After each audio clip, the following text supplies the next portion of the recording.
Hey, fist bump, man. Yep. Yeah, we just gave each other a pound. And speaking of which, we've got Jigglypuff on the screen. Marth Puff, a matchup which I feel the community has really gotten to know. You know, the start of it being Apex 2015 with PPU's historic upset over Hungrybox. And then, of course, you know, Zane and Hungrybox's saga back and forth. Saga's the right word. There are chronicles even. There are chronicles. Is this is a chronicle a single instance, by the way? Right? One single instance is a chronicle. The Okay. chronicles is the collection of them, maybe? No, such I think a chronicle is a collection of stories, and chronicles is collections of multiple stories, I would think. Oh, so you're saying, like, don't quote me on that. Of Riddick, there are multiple in one. Ooh, missed his pivot. And that's the thing is now, like, just every Marth can pivot all forward throw against Puff. True. That's wild to me, because back in the day, it was like a special thing. That's right. And I think, like, as time has gone on, I feel that the Marths with the Zane, you know, discoveries have a lot more in terms of tool set when they approach Puff, whereas Puff, you know, like, not as many innovations in the past few years. So far, this set is striking me as one of the... I use this all the time. I have to stop using it so much. I used it at the Smash Con we did and stuff. This is striking me as a battle of tactics versus strategy. Because the Marth player is one who knows, like, at this percent, I want to do side B up tilt. At this one, I want to try to get a grab maybe and then go for a pivot tipper. And the Puff is like, I'm going to hit you a bunch. But, like, has a good sense of stage control and, like, knows to fade in and, like, those types of spots, but isn't like, I'm going to get an up air into a huge conversion. It's more like playing the long game, I guess. Yeah. I thought you were going to say something. So then is Marth tactics or strategy? I think Marth is tactics in this instance. And I don't mean Marth. I see. The Marth PBJ. The Marth player. Yes. This Marth player yes. is... I think we haven't said their names yet. PBJ, and I assume it's H4F. H4F, yeah, absolutely. So I agree. Which I can only imagine stands for Habitats for Fun. Aw. Yeah. H4F, we're rooting for all the endangered species. But yeah, absolutely. I do think, like, particularly into a hard matchup, you can sort of get tunnel visioned into the game plan, you know, and the different segments of the game plan. That's the crazy thing, is there's actually such a thing as too much tactics. Like, you can know exactly what to do, and if that's all you're doing, like, if the Puff player, if you're playing a more general game plan, you have more space, more mental space to adapt to what your opponent's doing, because you're just trying to play solid, and that's a common strategy for floaties, right? And so if you can predict what the Marth's going to do every time, obviously you're more able to play around it. Yeah. Yes, absolutely. By being able to map out and prepare, that means then, like, you have less room for improvisational gameplay. And it does look like H4F is in an edgeguard situation here, but I think you're right, totally. Like, H4F has been sort of just responding to the levels of stage, or like the zones that PBJ has been controlling.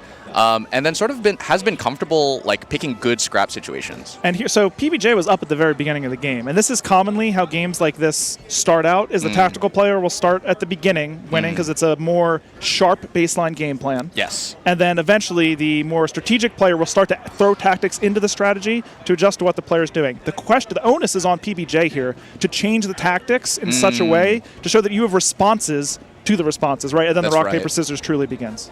That's kind of hype. The game begins on last stock. That's right. It kind of does. I mean, it really is. Mentally, it feels like it does in a way. It's fresh. Because at this point, they've sort of seen what each other have. Like, PBJ now knows that H4F is, like, weaving out of the way and then coming in to punish, like, the obvious tactical moves that we were talking about. That's right. PBJ that's getting hit off the stage, yeah. Oh, he barely makes it back. I'm looking for... Okay, yeah. That was... it's a tough position for Marth in that situation. Sort of revealed, I think PBJ was a little bit antsy towards the edge because he tried to save it with that fair, you know. That's sort of just like a, please let me back situation. Yeah. I think it's looking pretty close, though, and I think that FD is going to favor PBJ for the reasons that you had outlined earlier, you know, where those things that are prepared, I think, have more potency with fewer variables, i.e. the platforms. Yeah. Yeah, I like the plosive. Oh, there's a tactic for you right there. Up tilt into rest. Okay, he goes for the fair. Probably smart. I think he tipper kills without bad DI there anyway. Yeah, I'm not. I don't expect there was a jump. I think he was like at 40% or something like that. I'm not expecting a kill, but I was expecting maybe a few more aerials. Like 2 fairs. Yeah. Instead of 1 fair, 2. Yeah, that's right. In this matchup, it's a huge difference because look, Puff's at kill percent at like 80 or 90. Okay, PBJ actually like doing the right positional move after that throw. Wave dash. Yeah, definitely wave dashing in and taking up that space when he knows that Puff is in hit stun or like the throw animation. So this, I want to commend H4F for doing this. Jigglypuff can fly. So going off stage at edgeguard is not a bad idea, so long as you're not being countered. She can what? She can basically, I mean, close to Peach. Like, they can both fly. Yeah. You think about how nuts it is to fly in a fighting game? That's right. Characters that could fly previously have been super broken. Like, we're talking like Iron Man and MVC2. Like, there's crazy stuff where, I mean, maybe that's not the craziest. You know, they do the, what's it called? The triangle attack? Oh, yeah. Where they just, like, do the cancel over and over? Yes. Yeah. I know the one. Okay, weak forward smash. And see, on the edge guard, no, that's nice. Okay.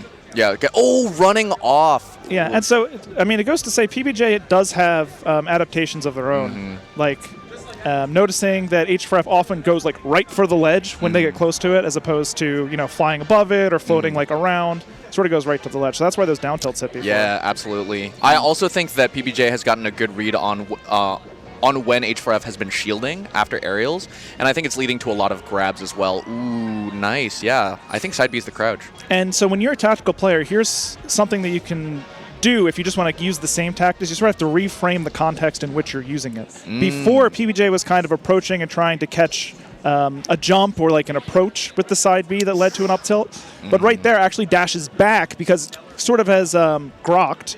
Right? That's a computer science term, I think. Has sort of grokked that H4F is playing a little bit aggressively, like leaning in with the back airs a lot, as opposed to sort of coming away. Drifting in instead of like weaving in and out, which was like an adaptation from Game 1 as well. Oh, the rollout!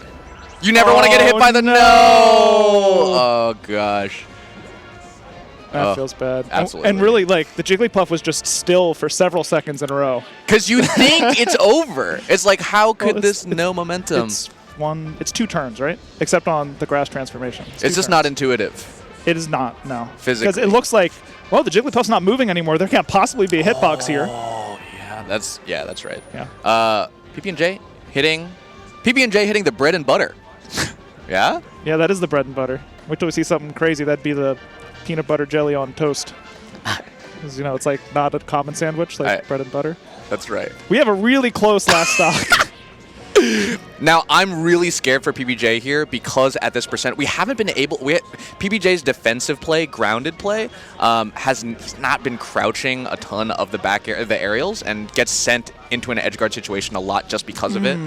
And at this percent, you know, like, Puff is going to eat that up without being able... Like, it's not threatening for her to do that. If crouch cancels off the table from Marth. And honestly, a lot of edgeguard chances for H4F, but none of them successful. PBJ is back in the game, and we've seen what's like the tactical prowess. Yes! Misses it! Oh, that was your moment. They're both throwing. Do you think at 40% it kills? No, probably not. Yeah, probably not. But as a commentator, you're supposed to pretend that it might. It might! That one could. That one actually could have. This might be it. Oh, okay, doesn't hit the tipper. Yeah. H4F got a new lease, wants to close it out, but the pound 2020 sends PB&J off the side of the stage, but he gets to ledge here. How's he gonna get off? He got F smashed last time, and I think this is it. That's an easier edge guard. This is it. Yeah. A good set from both of them, honestly. I like the rollicking. You see the. Yeah, he sort of did the fist bump. It's almost like the beginning of the Dr. Mario player walk. That one's just for us. Something's had to stay between the commentators. Johnny, you have to tell me. What is a grokked? So grok, I believe, is when you come to understand something. It's like when you take something, you parse it so that you recognize it, and then it